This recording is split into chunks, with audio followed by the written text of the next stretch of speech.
सत्संगत जी, प्यार से कहना धन निरंकार जी।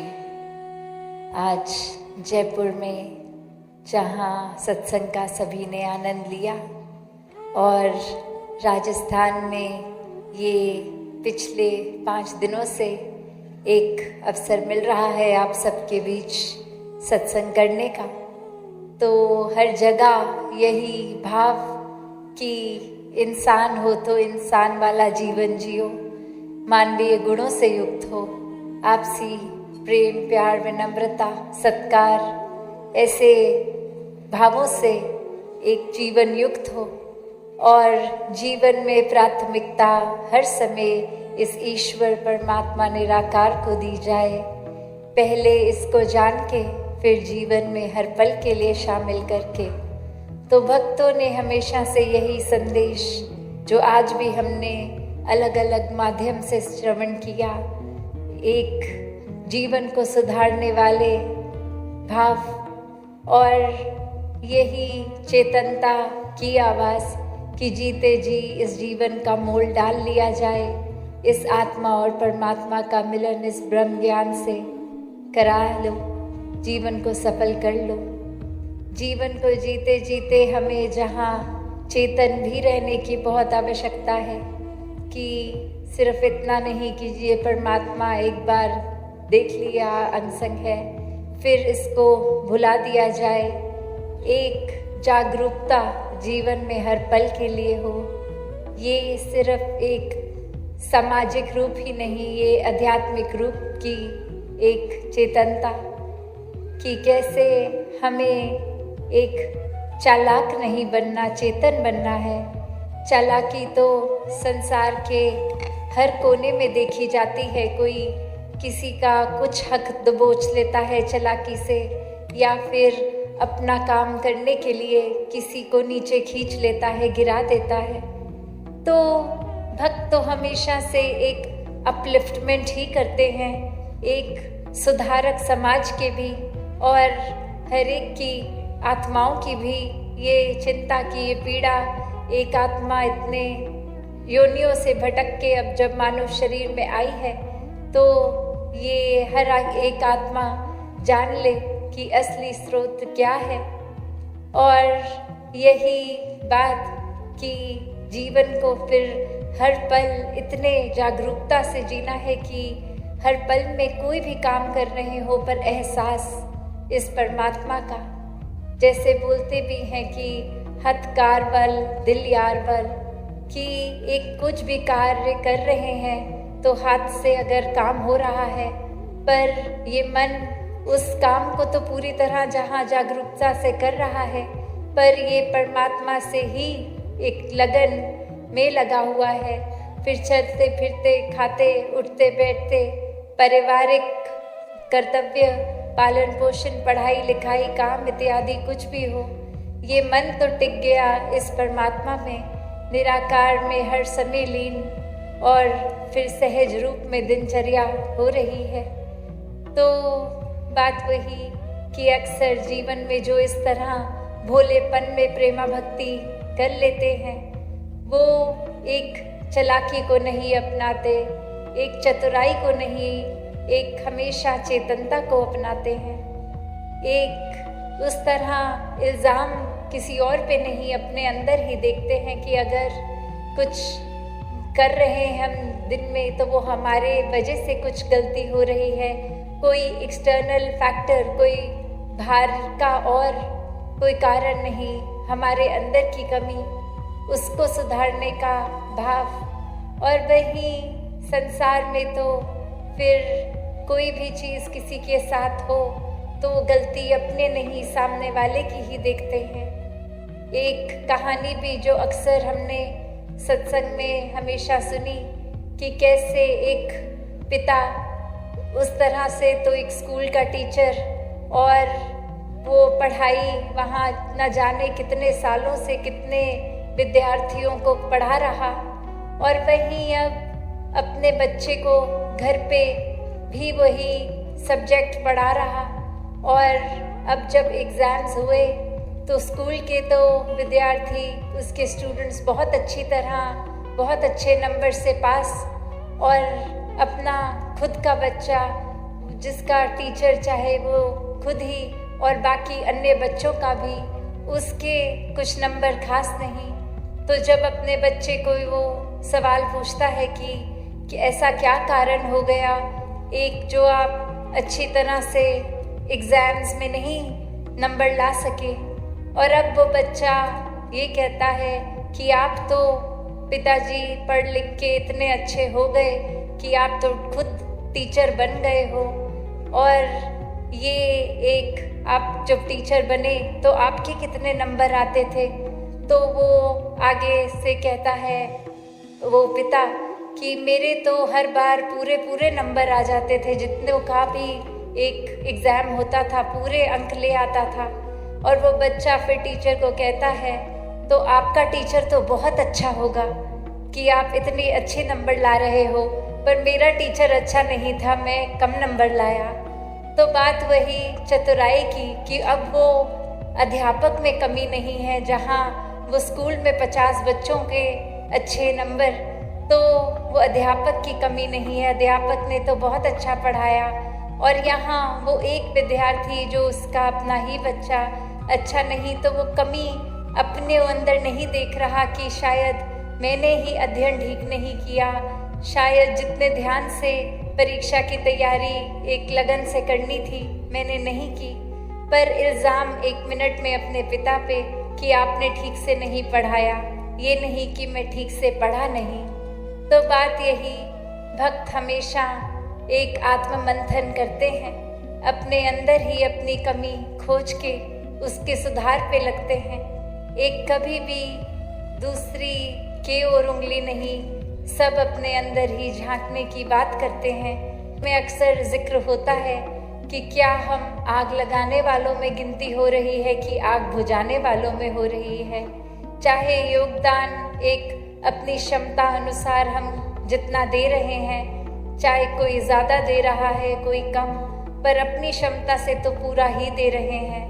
तो बात वही कि वो जब भाव का एक जो नियत का एक इंटेंशन की जो बात है वो सही दिशा हो, तो फिर एक रूप कर्म रूप कितना भी कैसा कोई कर रहा है वो मायने इतना नहीं रखता, जितना एक नियत, एक मन के अंदर क्या अवस्था है, किस भाव से किया जा रहा है। क्या सिर्फ संसार में वो काम करके कुछ लोगों से प्रशंसा हो जाए, थोड़े पॉपुलर फेमस हो जाएं, या फिर बाकी ही सेवा भाव है। ये बात तो भक्ति में सिर्फ यही कि एक भावों का प्रेम, एक निर्मल मन, प्यार से युक्त, प्रेम से युक्त प्रेमा भक्ति। तो ऐसी ही प्रेमा भक्ति हमेशा भक्तों ने स्वयं की भी है, और प्रचार रूप भी ऐसा ही कि परमात्मा को जीवन में डाल के ये प्रेम की लगन लग जाएगी तो हर पल में प्रेम है, हम स्वयं ही प्रेम बन जाएंगे। और प्रेम बनने से फिर अंदर हमारे कुछ कड़वापन बचेगा नहीं, जो एक प्रेम है वो फिर हम आगे भी बांटते चले जाएंगे। फिर मन के अंदर सोचकर भी एक चेतनता की ही हर पल में और बात आएगी, चतुराई की नहीं। एक किसी को कैसे और सत्कार दिया जाए, एक सोच हमेशा प्रोडक्टिव रहेगी, ना कि एक खुद को डुबाने वाली और सामने वाले को डुबाने वाली सोच बनेगी कि कैसे किसी को दुख पहुंचाया जाए, आंसू दिए जाए। तो भक्तों ने हमेशा प्रोत्साहन ऐसे ही दिया है कि अपने जीवन का सुधार करें, तभी तो हम हमेशा सेवा, सिमरन और सत्संग की बात भक्तों से सुनते हैं कि मन का एक नाता परमात्मा से जब जुड़ गया तो ये सिमरन रूप 24 घंटे का हो जाता है। फिर चाहे शब्द रूप में कितनी भी देर हो, सत्संग में आके संतों की वाणी सोच कर समझ कर एक जीवन को सही दिशा में हर पल लाया जाता है। एक सेवा का भाव है तो पूरे घर परिवार, गली मोहल्ले से ही शुरुआत चाहे हो, पर ये रिपल इफेक्ट जैसे पानी स्थिर होता है और पत्थर डालने पे उसके एक रिपल्स बाहर की ओर जाते हैं, ऐसे ही दिल में प्यार है तो पूरे संसार तक वो पहुँचेगा। और जो बात अक्सर हम सुनते हैं कि खुद के सुधार से शुरुआत हो तो पूरा संसार ही अच्छा हो जाता है, तो इसी प्रकार हर कोई अपना भी सुधार करता जाए, एक आध्यात्मिक रूप में भी, एक सामाजिक रूप में भी, एक दूसरे के प्रति सेवा भाव रखते हुए ये परमात्मा के साथ प्यार और गहरा होता जाए। साध संगत जी, धन निरंकार जी। साध संगत जी, प्रेम से कहना धन निरंकार जी। आज भक्ति पर्व के अवसर पर सभी एकत्रित हैं।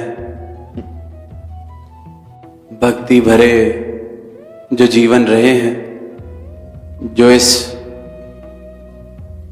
सूक्ष्म राह पर अपना जीवन जीते हुए जिन्होंने तोड़ निभाई, सदगुरु के वचन को, हुक्म को आधार बनाते हुए अपने जीवन जिए, जिन जीवनों को एक मिसाल की तरह भक्ति की देखा जा रहा है, ऐसे जीवनों का जिक्र हुआ। और वहीं निरंकारी राज माता जी का भी जिक्र बाबा हरदेव सिंह जी से सुना के सभी शक्तियों के मालिक, पर फिर भी भक्ति करनी कैसे है, अपने शब्दों से, अपने जीवन से। चाहे आज संतोख सिंह जी का जिक्र, ये कैसे वचन आया, सरोवर की जो जमीन है, यहाँ ठहरना है, यहाँ बसना है, ऐसे संभालना है, और वचन मान लिया गया। और इसलिए आज जिक्र भी है। वचन माना इसलिए नहीं गया था कि भक्ति पर्व समागम पर चर्चा की जाएगी, मिसाल दी जाएगी। वचन माना इसलिए गया क्योंकि वो अपनी भक्ति थी। अगर खुद को सदगुरु का दास कहा तो वचन मानना तो स्वाभाविक हो गया। अपना जीवन अगर इनके ब्रह्म ज्ञान के आधार पर जीने का प्रयास कर रहे हैं तो सदगुरु का वचन मान लेना स्वाभाविक है। वो कोई गुरसिक कहे कि मैं आज वचन मान के आया हूं तो इस बात की वाहवाही की जाए, तो मतलब कहीं सोच में, होश में, मेरी भक्ति में, या जिसे मैं भक्ति कह रहा हूं, या मेरी परिभाषा जो है, कमी उसमें है। भक्ति तो जीवन जीने का एक ढंग है, एक चुनाव है, एक कला है, जहां भक्त जब इस दातार को पहचान लेता है सदगुरु की कृपा से, तो खुद को सदगुरु के चरणों में यूं समर्पित कर देता है कि अपना सारा कर्ता भाव छोड़ दिया। भक्ति भरा जीवन जीना केवल अगर संक्षिप्त में कहना चाहें तो इतना ही है कि अब मैं कर्ता नहीं रहा, क्योंकि कर्ता से मुझे मिला दिया गया है। जीवन से कर्ता भाव चले जाना भक्ति वाला जीवन जीना हो जाता है। और ये एक चुनाव है, किसी के ऊपर जोर जबरदस्ती करके किसी को भक्त नहीं बनाया जा सकता।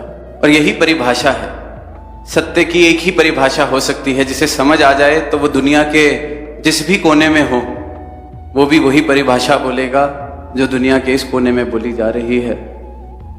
सदगुरु का जब ब्रह्म ज्ञान मिलता है, भक्ति सही मायनों में जीवन में आती है, तो भक्ति की परिभाषा मेरी आपसे अलग नहीं हो सकती या किसी की मुझसे अलग नहीं हो सकती, क्योंकि भक्ति सत्य है और सत्य की परिभाषा अपनी अपनी नहीं हो सकती, एक ही हो सकती है। सूरज चढ़ा है तो सबके लिए सत्य है, क्योंकि इस पल का वो सत्य है। और भक्ति और ये ब्रह्म ज्ञान तो आदि से सत्य है, जुगाद से सत्य है, आगे भी सत्य रहने वाला है। तो सदगुरु ने ये सत्य दिया है जिसकी प्राप्ति के बाद परिभाषाओं की कोई गुंजाइश नहीं रह जाती। तो जैसे कि दास ने पहले कहा कि एक भक्त अगर खुद को भक्त कह रहा है, या मैं प्रयास कर रहा हूं भक्ति भरा जीवन जीने का, तो वचन मान लेना कोई बड़ी बात नहीं है, ये तो स्वाभाविक है। दूसरी तो कोई चॉइस ही नहीं बचती, चॉइस है ही नहीं। पर क्योंकि जिस समय में हम जी रहे हैं, शायद भक्ति उस गहरी तल पर हम भक्ति के नहीं पहुंचे हैं, तो कभी कभी लगता है कि चलो नहीं माना तो कोई बात नहीं, खुद को ही अलाउंस दे देते हैं, नहीं माना तो कोई बात नहीं। और फिर जब आसपास देखते हैं कि हाँ और भी हैं जो नहीं मान रहे, कहा वचन आया कि सरोवर पे रह जाइए, वो रह गए, आज मिसाल दी जा रही है। और कभी कभी एक ही बात कितनी बार कहनी पड़ती है फिर भी नहीं मानी जाती, तो ये समझौता भी फिर कहने वाला ही कर लेता है कि चलो जितना कहते हैं उतना नहीं कर रहे, पर कम से कम जो कहने से मना किया है, हम सब अंतर्यामी हैं। अपने अपने जीवन में ऐसे मोड़ भी आते हैं कि जो लकीर खींची कि इसके पार ना जाना, हम उसके पार भी चले जाते हैं। एक बार कहा, 10 बार कहा कि ये कर लीजिए, नहीं किया तो कहने वाले ने कहा कि चलो कोई नहीं, पर जिस चीज के लिए कहा ये चलो मत करना और वो मैं जाके कराऊं, तो फिर कहने वाला भी अब क्या कहे।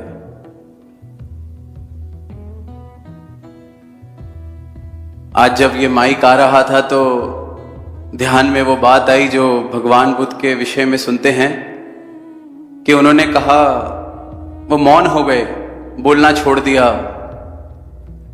तो जब उनसे पूछा गया कि आप अब अपने शब्दों का इस्तेमाल क्यों नहीं करना चाहते, आप ये जो आपको हासिल हुआ है सत्य,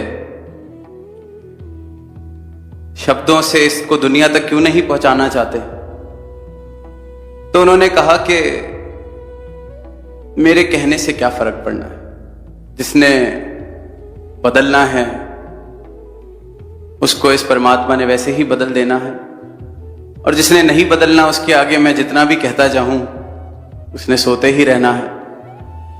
तो दास ये सोच रहा था कि पता नहीं उन्होंने ये किसी बात से थक कर बोला या एक गहन एहसास था कि ये बात ही सत्य है इसलिए बोला, पर हमारे भाग कितने ऊंचे कि सतगुरु चाहे यहां तक हमने मजबूर किया कि यूं कह दिया कि मैं पानी में मधानी मार रहा था, पर फिर भी इन्होंने कहना नहीं छोड़ा, फिर भी राह दिखा रहे हैं। यहां तक कह दिया कि या तो बख्शने वाले को रुकना पड़ेगा या गुनाहगार को रुकना पड़ेगा, फिर भी राह दिखाए जा रहे हैं। ये नहीं कहा कि कहने का क्या फायदा, राह दिखा रहे हैं कि चलो कम से कम वो लाइन तो पार नहीं की जा रही कि ये नहीं करना।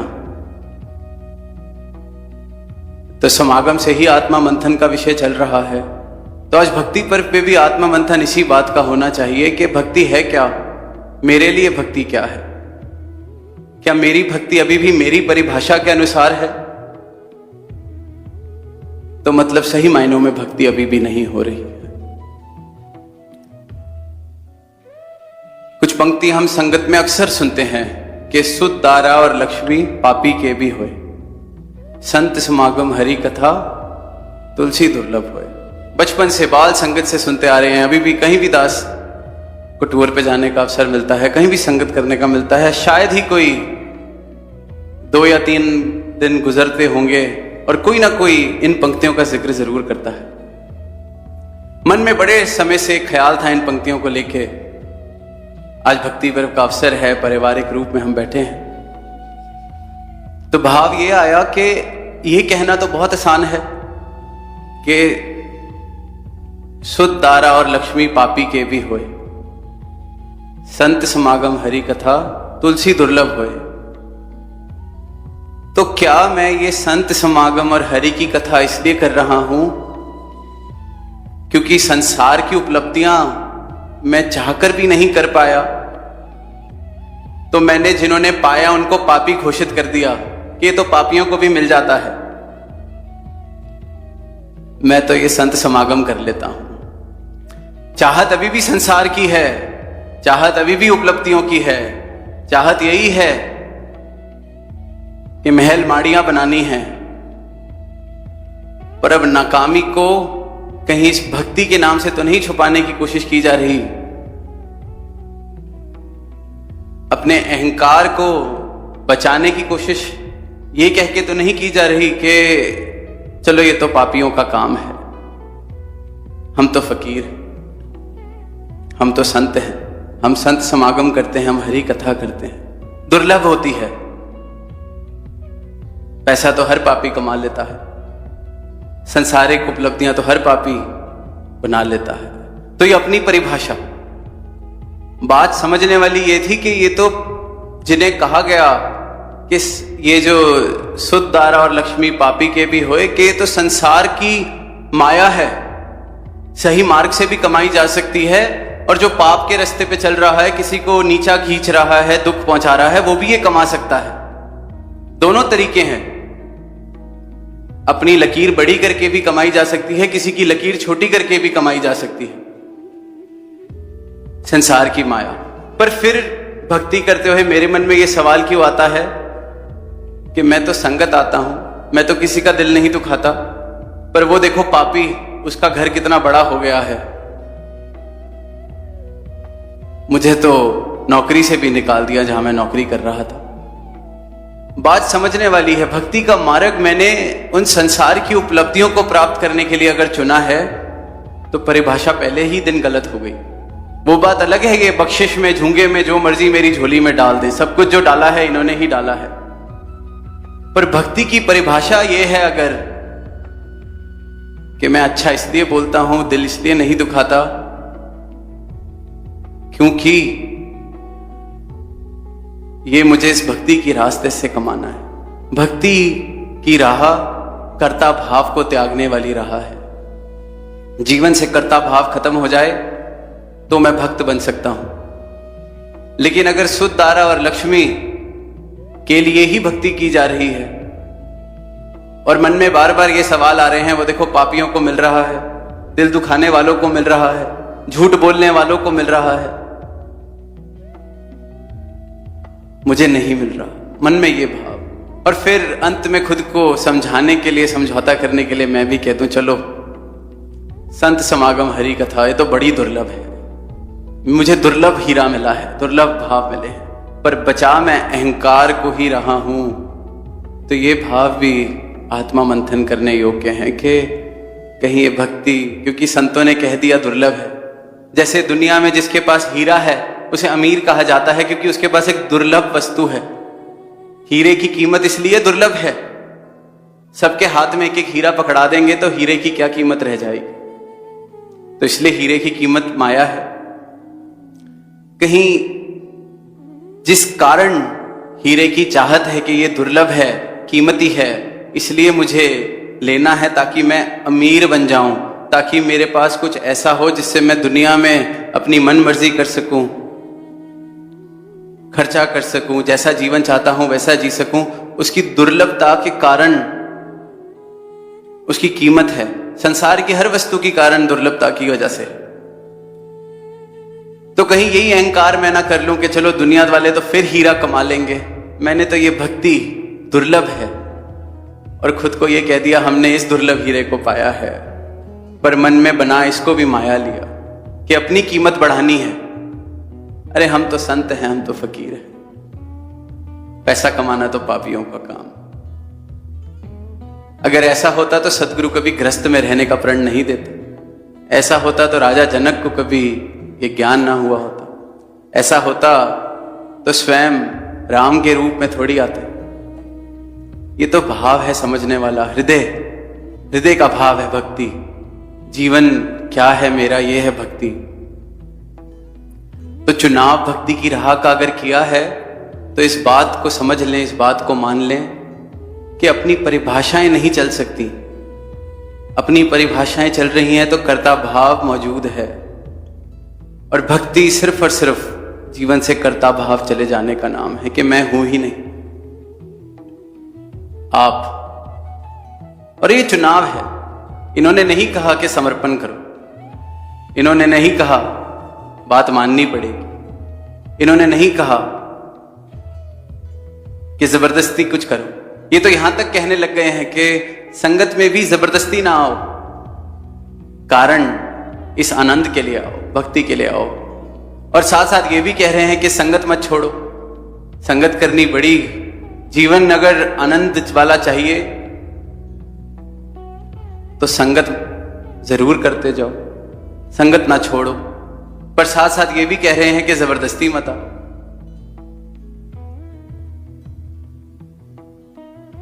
जोर जबरदस्ती का तो सौदा भक्ति है ही नहीं, प्रेम का सौदा है। प्रेम में जोर जबरदस्ती नहीं होती, और जिससे अगर हम जोर जबरदस्ती के रिश्ते को प्रेम कह रहे हैं तो फिर तो प्रेम क्या है ये बात ही नहीं समझ आई। और दुनिया के मालिक के साथ रिश्ता बनाना है तो ये अपनी मर्जी से ही बनना चाहिए, तभी इन्होंने हमें स्वतंत्र किया है, तभी ये जीवन दिया है। भक्ति एक चुनाव है, भक्ति जीवन जीने का एक ढंग है, और जब ये चुनाव कर लिया तो फिर वहां अपनी मैं नहीं रहती। ये ऐसा एक चुनाव है जो मेरे जीवन का आखिरी चुनाव हो।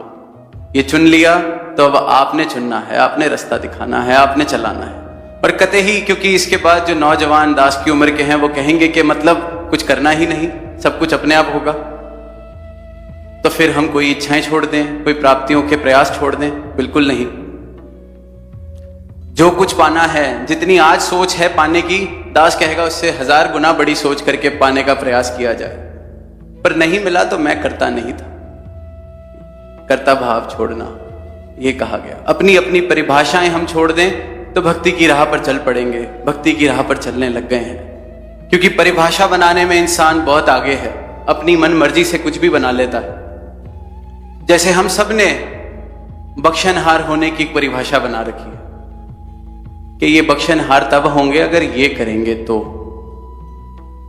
जैसे कभी कभी होता है, मेरे घर नहीं आए, आएंगे, क्यों नहीं आए, मुझसे नाराज हैं, लाइन में नजर नहीं मिली, मुझसे नाराज हैं। खुद ही मैंने कह दिया है मुझसे नाराज है, खुद ही मैंने सोच लिया कि यहां आएंगे, ये करेंगे तो ये बख्शनहार है। मैं सर्टिफिकेट देने वाला सतगुरु को कौन हूं कि ये बख्शनहार हैं कि नहीं? और इन्होंने कब कहा कि मुझे तुम्हारा सर्टिफिकेट चाहिए? कहे अवतार गुरु दे बाजो, दरगाह रहंदी पत नहीं। दरगाह में तो मुझे ये चाहिए, मेरी तरफ, मेरे पक्ष में खड़े ये मुझे चाहिए, मेरा सर्टिफिकेट इनको नहीं चाहिए कि ये बख्शनहार हैं कि नहीं। जिसदा पख करे तू स्वामी, उस बंदे लई मौज बहार। मौज बहार के लिए इनका पख मुझे चाहिए। मैं इन्हें बख्शनहार होने का सर्टिफिकेट दे रहा हूं कि नहीं, इस बात से इन्हें कोई फर्क नहीं पड़ता, ना इन्हें मुझे कहा है। पर कमाल की बात यही है कि ये इकलौता ही दर है इनका, जहां मैं इनको सर्टिफिकेट भी दे रहा हूं, जहां अपनी मर्जी से आ भी रहा हूं, जा भी रहा हूं। घर जाके ये भी कहूंगा कि आज संगत में ये ठीक था, ये नहीं था, और फिर कल उठ के दोबारा इनकी संगत में आके इनके आगे खड़ा हो जाऊंगा। ये फिर भी नहीं कहेंगे, बस इतना ही कहेंगे, दिल नहीं लगता कहीं भी जाइए, कोई जबरदस्ती नहीं है। तो अपनी अपनी परिभाषा छोड़ते चले जाएं, अपनी अपनी परिभाषा छोड़ते चले जाएं, इनकी ही परिभाषा हो। तो आज जहां भक्ति पर्व है तो दास भी इस भक्ति की राह पर इनकी कृपा से ये चला रहे हैं और आगे भी चलता रहे। तो अपने लिए एक अरदास, आज सुबह से ध्यान था कि सारी ही संगत भी है, सबके सामने, सदगुरु के सामने यही अरदास के अब इन्होंने जो प्रेम दिया है, इन्होंने अपना बनाया है, तो इन्होंने इस प्रकार से इतना विश्वास, इतना प्रेम भी दिया है कि किसी के लिए कहें कि इन्हें बख्श दो महाराज, तो ये बख्श देते हैं। कोई कहे कि इसकी परिभाषा के अनुसार भी इसे बख्श दो, इसकी परिभाषा ये है कि अगर इसे ये मिल जाएगा तो मतलब ये समझेगा इसे बख्श दिया आपने, ये तब भी बख्श देते हैं। तो अपने लिए अरदास ये है कि हृदय और भाव हमेशा यही देना कि खुद भी कभी मन में किसी के लिए ये भावना है कि इसे दास ने नहीं बख्शना, खुद तो बख्शता जाए और खुद आपके आगे भी सबके लिए बख्शिश ही मांगे, पर साथ में इतनी समझ देना कि बख्शिश जो आपकी परिभाषा है। दास कभी ये जिद ना करे कि इसको उसके अनुसार बख्श दो। आपकी जो बख्शिश है, बख्शना आपने है। लोग कहते हैं बख्श दो, तो इन्होंने अपने दर में आना जाना हमें दिया हुआ है, तो बख्शा ही तो हुआ है। कई बार हम परिभाषा बना लेते हैं, किसी की कोई सेवा बदल गई, कोई मुखी था वहां से हट गया, अरे उसको बख्श दो। बख्शने की परिभाषा ये कहां से हो गई कि मैं मुखी ही बना रहूं, या मैं जिस रास्ते से आप पिछले वर्ष आए थे इस रास्ते से दोबारा हो नहीं आए तो मतलब आपने बख्शा नहीं। तो दास कभी भी अरदास करे आपके आगे किसी को बख्शने की, तो आप जी अपनी परिभाषा के अनुसार ही बख्शना, और इतनी समझ दास को देना कि ये भाव कि मैं तो बख्शवा ही रहा था, ये तो भक्ति ही है, पर ये बात भी कहीं मेरी परिभाषा ना बन जाए कि मैं तो बख्शवा ही रहा था, इसमें गलत क्या था। आपका जो ध्यान आप करता है, अपनी परिभाषा मेरी कोई ना हो इस राह पर, तो आनंद है। और ये याद रहे कि मुझे कोई अधिकार नहीं, ना इन्होंने मुझसे कोई सर्टिफिकेट मांगा है। दरगाह में मुझे ये अपने पक्ष में चाहिए। भक्ति ये है, अपनी परिभाषा के अनुसार जो कुछ किया जा रहा है वो भक्ति नहीं। तो अरदास यही कि मन में कभी ये भावना आए कि कहने का क्या फायदा, आप जी कह रहे हैं तो हम भी कभी ना थके। आप ये आशीर्वाद दो, जैसा आप जी का ध्यान है वैसा ही भाव हर एक संत का हो, उसी भाव से सब सेवा करें, उसी भाव से सब सत्संग में आए, उसी भाव से ये भक्ति का आनंद सब माने। अपनी अपनी परिभाषाएं आप सबकी खत्म कर दो। जो आप जी का ध्यान, जो आप जी की परिभाषा, सिर्फ और सिर्फ इतनी ही बात रह जाए। कहना बड़ा आसान हो जाता है, विचार खत्म हुई, संगत खत्म हुई, पीछे कोई मिलेगा कि आज तो आपने रुला दिया। चाहे परिवार में, चाहे जो निकट में है, बड़ा आसान है, आज आपकी विचार ने झंझोड़ दिया। तो सतगुरु मनोरंजन के लिए विचारे नहीं करते, फीडबैक लेने के लिए विचारे नहीं करते। सिर्फ ये कह देने से कि आज आपने रूह को हिला दिया, आज आंसू आ गए, आंसू आ रहे हैं, आंसू लेके खड़े हो गए उनके आगे कि आज आपने क्या कह दिया, आज आपने गुरदास की परिभाषा बता दी। तो फीडबैक मैकेनिज्म नहीं। मेरा जीवन आपके वचनों के अनुसार बन सके, ऐसी कृपा, ऐसी अरदास हम अपने सबके लिए करें। तो ये भक्ति पर्व आत्मा मंथन यही किया जाए कि कहीं ये भक्ति मैं अपनी परिभाषा के अनुसार ना कर रहा हूं, क्योंकि अगर अपनी परिभाषा के अनुसार कर रहा हूं तो दास बड़े ही सीधे शब्दों में कह सकता है कि मैं भक्ति नहीं कर रहा। प्रेम से कहना धन निरंकार जी। सात संगत जी, प्यार से कहना धन निरंकार जी। सात संगत जी, इंसानियत की इंसानियत कहाँ है? खुश रहना है तो ध्यान से सुनो, आने वाली पीढ़ियां भी तरह जाएगी। सात संगत जी, चलिए जानते हैं इस विचार के माध्यम से। सात संगत जी, आज तरह तरह से यह कोशिशें की जा रही है कि किसी भी प्रकार से सब देशों में, सब राष्ट्रों में शांति और एकता कायम हो सके, लेकिन ऐसा हो नहीं रहा है। हो यह रहा है कि संसार की बात तो दूर रही, बल्कि एक देश में या एक प्रांत में भी शांति और चैन दिखाई नहीं दे रहा है। आज एक देश दूसरे देश को मिटाने पर लगा हुआ है। मुल्कों के बीच में गोलीबारी चल रही है। बड़े बड़े युद्ध कई देशों के बीच में चल रहे हैं। एक देश दूसरे देश को अपना गुलाम बना लेना चाहता है कि मैं दूसरे देश पर शासन कर सकूं, उसको किसी भी तरह से मैं अपने अधीन कर सकूं। और यह सब किसी एक मुल्क की बात नहीं हो रही है या किसी एक देश की बात नहीं हो रही है। यह तो धीरे धीरे हर देश की ऐसी ही सोच बनती जा रही है। इंसानियत को शर्मसार कर देने वाली हैवानियत बढ़ती जा रही है। हम देख भी रहे हैं कि किस प्रकार से अलग अलग मुल्कों के बीच में युद्ध छिड़े हुए हैं और इतने लंबे समय तक उन युद्धों में लड़ाइयाँ कितनी चल रही है। कितने मासूम लोग अपनी जानों को गंवा रहे हैं, कितने बच्चों के पिता उनसे छीने लिए गए हैं। कितनी माओ के बेटे भी उनसे छीन लिए गए हैं, कितनी ही बहनों के भाई उनसे छीन लिए गए हैं। वहां पर चारों ही तरफ हाहाकार मचा हुआ है, चारों तरफ इंसान को और इंसानियत को खत्म किया जा रहा है। इंसानियत कहीं दिखाई नहीं दे रही है, तो इंसान यह किस ओर जा रहा है? कहाँ तो इसे दुनिया में चैन व अमन और शांति कायम करनी थी, और कहाँ यह एक दिल दहलाने वाली तस्वीर लोगों के खून से बनाते जा रहा है। तो क्या भगवान ने इंसान को यह विशेष मानव योनि ऐसे हैवानियत भरे काम करने के लिए प्रदान की थी? क्या इसलिए इंसान को सर्वश्रेष्ठ और विवेक होने का वरदान दिया था? नहीं साथ संगत जी, बल्कि इंसान को यह मानुष जन्म ईश्वर की ओर से एक अवसर के रूप में प्रदान किया गया है, ताकि हमारी जो आत्मा अब तक 84 लाख योनियों में भटक रही थी, तो उन जन्मों को भोग कर आई हमारी आत्मा के लिए यह अवसर इसी मानव योनि में प्राप्त हुआ है।